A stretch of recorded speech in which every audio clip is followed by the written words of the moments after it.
বন্ধু একটা স্যাড শায়রি বলছি শোন। বল বল বন্ধু শুনি। হ্যাঁ বন্ধু বল শুনি কি শায়রি।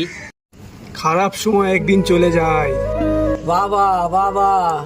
খারাপ সময় একদিন চলে যায়, কিন্তু খারাপ ব্যবহারটা থেকে যায়। ও ও কি দেখাচ্ছিস বে? মনে লেগেছে রে আমার, মনে মনে।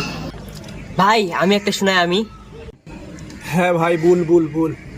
কেউ চাহেও পায় না, কে কেউ চাহেও পায় না, আর কেউ পায়েও গুরুত্ব দেয় না। বাহ ভাই বাহ, নেশা লেগে গেল ভাই, নেশা। ভাই আমিও একটা লিখে এনেছি, আমিও শোনাই। হ্যাঁ হ্যাঁ ভাই বুলবুল শুনি। 5 কেজি চাল 5 কেজি আটা, 5 কেজি চাল 5 কেজি আটা, 1 কেজি চিনি। আরে ভাই রেশনের কার্ড বেড়ে গেছে।